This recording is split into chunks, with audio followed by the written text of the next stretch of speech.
The story begins with a scene of a village where many woodcutters lived.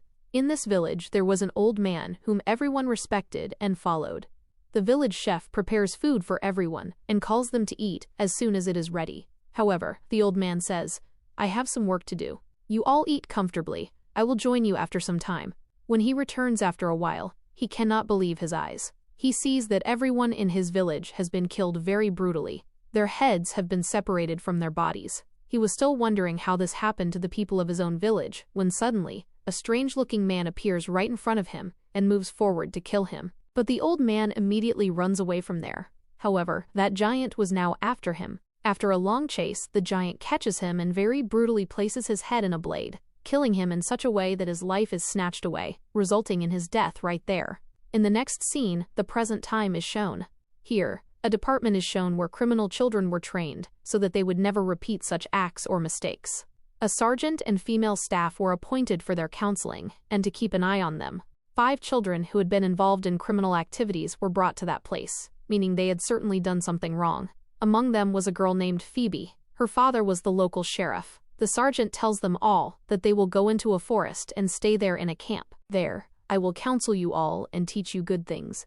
If anyone does not listen to me, they will be punished, and whoever does as I say and passes their test, the court will acquit them honorably, meaning they will be set free."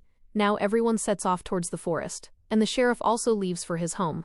As soon as they reach the starting point of the forest, they encounter a madman on the way. He was looking at all of them with very strange eyes. After that, the sergeant gave them their tents and said that you have to sleep in these. After saying this, he goes into his cabin.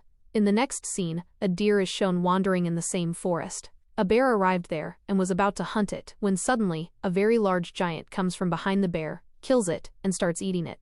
At night, the counseling of all those children was being conducted. While everyone was sitting near the campfire and talking, that madman appears again and starts behaving strangely with them. The sergeant told them all, "Do not worry, he is a resident of this forest." And after driving the madman away, they all return to their respective camps. The next morning, everyone sets out for trekking. But on the other side, the madman from the night is shown playing chess alone outside his house, saying, "Now it's my turn." On the other hand, 2 of the boys get very tired and move forward to explore the forest. As they were moving ahead, they find the skull of a large animal on the way. One of the boys removes a horn from that skull and brings it along with him. Then, one of the girls started saying, "What on earth have you done? How could you just pick up a horn from a skeleton like that?" The sergeant also scolds them and sends them back to return it. On the other side, we are shown Phoebe's father, the sheriff. It is revealed that another child had previously lost their life in this counseling department because the sergeant had made them exercise excessively. Hearing this, the sheriff becomes very worried and starts heading toward the forest out of concern for his daughter. Meanwhile, the giant is shown returning to the place where he lived. Upon arriving, he notices that one horn of his bull is missing. He begins to scream and roar loudly. Hearing his voice, the group thinks it might be a lion. During this time, the madman also comes out of his house with his gun, because he knows that the giant is now extremely angry. In a fit of rage, the giant sets out to find those people.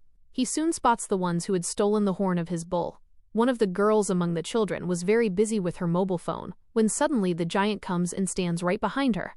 Showing no mercy, the giant splits the girl into 2 parts with his axe. At the same time, he hits another girl. After this, the massive giant also cuts the sergeant into 2 pieces. Having done this, he begins moving toward the rest of the people, while crushing the sergeant's remains. Panic-stricken, everyone runs toward their cabin. The children now start making a plan to take the van and escape the forest. However, they realize that the keys to the van were with the sergeant who was just killed. Then, one of the boys says that he knows how to start the van without a key. Everyone heads toward the van in great fear. But it turns out the boy is unable to start the van. The female staff member immediately tells everyone to run back toward the cabin. At that moment, the giant arrives and drags the van away with him. He did this so that none of them could escape the forest. He goes to his cave and starts waiting for the children to come out so he can catch them. Meanwhile, the madman is shown running toward their cabin. Seeing this, the female staff member lets him inside. He was very terrified and asked who among them had meddled with things. Phoebe shows him the same horn that the boy had brought. The madman then tells them, "You all have made a very big mistake."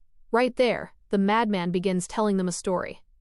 Exactly 100 years ago, a man lived in a village whose wife gave birth to a son who had gigantism. This meant a child was born in his house whose body parts were growing very quickly and to an extreme size. Because of this condition, no one would befriend him. He eventually befriended a bull calf in the forest. Like him, the calf also grew very large over time, and the two became the best of friends. However, the villagers began cutting down so many trees in the forest that eventually, no trees were left. Forget other animals.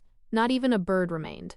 They realized their mistake, but they also began to go hungry, because they could no longer find any prey to hunt for food. Suddenly, on that day, the giant's friend, the bull, appears in the forest. The villagers, not understanding anything else, shoot it to use for their food. They brought it to the village, cooked it, and ate it with great relish. But when the giant arrived there, he became extremely angry seeing all this, realizing they had killed his bull friend. Seeing this happen, he began to play a bloody game with the villagers one by one. He kept killing them very ruthlessly, and then he placed his own father's head in a blade and cut him in a very brutal way. This is the same scene that was shown to us at the beginning of this story. After doing this, the giant fled toward the forest. But somehow the villagers caught him. He was locked in a cave, and that cave was blasted. People thought it was good that this strange-looking man was dead, but little did they know that he had somehow survived and started living in a cave at the top of the mountain, where he gradually grew bigger. He used to like a girl in the village as well, but she used to hate him. From that day on, he used to sit alone near the grave of his bull friend. After completing this story, the madman said that you people have stolen that horn from the grave of his bull friend. This is why the giant is hell-bent on killing you all in anger. Hearing this, the boy picks up the horn and takes it outside, throwing it toward the forest and saying, "Here, giant, take your bull's horn, now leave us alone." Just as the boy said this and started going toward his cabin, the giant threw the same horn with such force that it went straight through his stomach. Because of this, he died right there. The rest of the people also went back to their cabin in fear. The madman told them all that the giant hasn't killed me yet, because my face resembles the girl he used to like. Meanwhile, the sheriff had also reached the forest, and as soon as he saw the sergeant's dead body, he understood that something very bad was happening here. Immediately, the sheriff climbed the watchtower and tried to send a message to his team via radio. However, instead of connecting with his team, his radio got linked to the radio of a bar, and all the people in the bar heard that message. On the other hand, the giant was very angry. Now he began breaking their cabin, and then, pulling a girl out, he slammed her onto the ground with great force, resulting in her death in a very horrific way. Just then, the female staff member shot him in the eye with a gun, which gave them a chance to run away from there. They were about to escape when the madman suddenly appeared in front of them and said, "Wait a minute, where exactly are you going? I told you that he should get this girl back. Until then, I will not let you people leave from here." Just then, one of the boys came in front of his gun to push it back, but the madman fired, and unfortunately, that boy died. Seeing all this, the giant was getting very angry, thinking about what was happening in his presence, and thinking this, he picked up his axe and struck hard. But by mistake, it hit the madman's head, separating his head from his body. Now these people started leaving that forest. Phoebe was driving the vehicle, and her father, the sheriff, was sitting in the back of the vehicle keeping an eye on the giant. But the giant had also started chasing them to attack. As soon as Phoebe's attention went toward her father, the sheriff, who was about to fall from the van, her car lost balance due to the distraction, and they met with an accident.